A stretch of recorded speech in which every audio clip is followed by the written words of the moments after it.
add another section, put another 8 in, blah, blah, blah, blah, blah. And so I've started to spend money like a drunken sailor, which is a great feeling.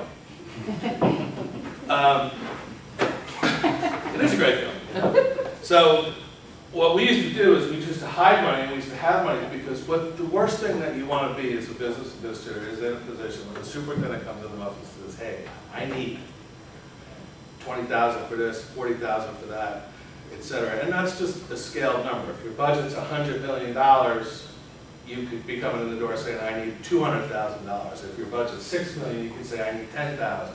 But relatively, those numbers are still significant to the size of your budget. I wanted to be in a position where I could say to the superintendent, like Scotty on Star Trek, right?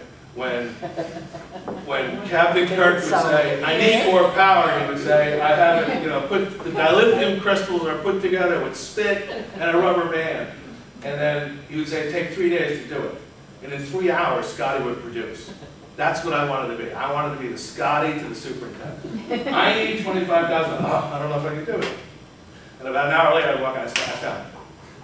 It'd be better for me to visualize that if you have a costume on. You have it outside? I do. I do. And where's, That section where's it I will regular? put that on later on. I'll put that later on. Hey, Pat, I'm just trying to wrap my head around something you Sure. said, which is the bank cap is kind of a neat option for people, right? Yes. We took advantage of it in Wyckoff, we banked 0.5, but I'm still trying to get my head around the fact that the issue that what you're saying is there's no benefit to going to straight cap anymore because there's no cumulative effect of that too? Is that, right? Because historically we've always been go to the max, go to the max, go to the max because it builds. Yes. That's still not the case, or the effect of that is just minimized? The effect is minimized. Algebraically, it is still an accurate statement to say if you go to cap, it benefits you in the next year, because what it does is it increases the base to Right. which the new cap is being applied. Right. So algebraically, it still works. However, the political aspect of it now becomes a little bit easier for you to deal with, because if if you don't have to do it, you know in the back of your head, I don't have to do it. I still argue all the time with my board. We're going to cap, we're going to cap, we're going to cap. I still argue with more. But I know in the back of my mind that if I didn't really have to, and that was going to give me that 1 or 2 more votes on my board, that's going to give me a solid majority in pushing the budget forward. Because I have 2 board members who vote against the budget regardless. So I know that if I go in and I get a 7-2 vote, that's a win. That's a 9-0 for me. So I sometimes am playing with another 2 votes. Because I know there's 2 no's, I forget about that. I literally forget about them. In my decision making, I have to stand there and answer 75 inane questions, But I still, it gives me a chance to play with those other votes. I just, thanks for that. Yeah, Sure. No, algebraically, it still works. The only problem I have with not going to cap and using cap banking is you have to remember when Greavy was the governor, and in a record amount of time, he passed S 1701, which required all of us to go down to a 2% surplus, and everybody had to dump their excess surplus into the budget so that we lowered property taxes. If you feel comfortable that the state of New Jersey can never do that again with cap banking and wipe it out with one fell swoop, then you can feel comfortable about not going to cap. Okay. But I'm of the Patrick Fletcher camp. I would never indicate to or give the advice not to go to cap, because the base that you build is a sure thing. The cap banking, they've wiped it out a couple of times. Sure. It's gone back and forth between CFA and the School Funding and Reform Act. That's really gone back and forth. And the one thing, and maybe I'll mention this before Pat, and I apologize, is the state's never fully funded all of these different formulas that they've had. So the biggest thing is what we all used to say is fully fund the funding formula, and then everybody gets their fair share. Yeah. But if you don't fully fund it, you can have, and we'll probably come out with another plan, Sure. maybe not this year, maybe not next year, but if they don't fully fund it, it's like ludicrous. And we're on ludicrous speed again, Yeah. to go to the Star Trek then, because you're just spinning your wheels. So, yeah. Yeah. Can you just explain cap banking in a sentence or two? What's that Yeah, about? it's actually pretty simple, and again, forgive me for referring back to algebra, but, you know, we just had Penny talking about, if you will, good instruction makes a connection to the real world, right? The person, the kid in the classroom gets the concept that you're doing when there's a connection to the real world. So, cap banking, right? Cap banking is, again, I'm just going to use round numbers for a second.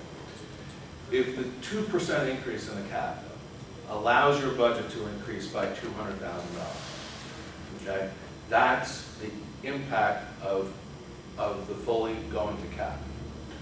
However, after you do your data collection and your balancing on your expenditure side, you may be in a position where your budget that you really need for expenditures is the current number plus 180 instead of 200. So the difference, that $20,000, can be put into a bank that can be used later on.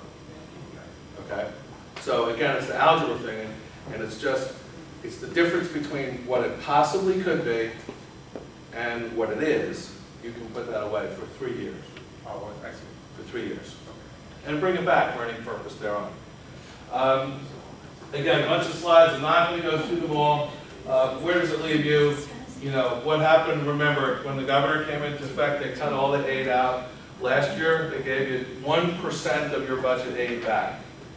Riverdale's case, that was $256,000. The current budget that we're in right, or that just concluded June 30th, we got the same 1%, $256,000, and if you remember, after the budgets were cast, they suddenly found another 1% to give you, and they gave you a choice last year that you could either use the money right away, you could put the money away for a future, or a combination thereof. In Riverdale's case, we had already cast our budget, we were taking the money in, it's falling out as excess surplus this year. The auditor has to make that adjustment now. So the current budget that we're in now, we got half of the aid back that we lost 3 years ago. We have half the aid back. Our budget has $512,000 in aid in it. We lost $1,024,000 3 years ago.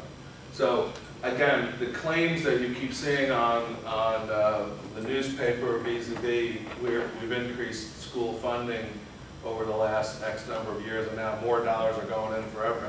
I don't see them. I don't see them in my district.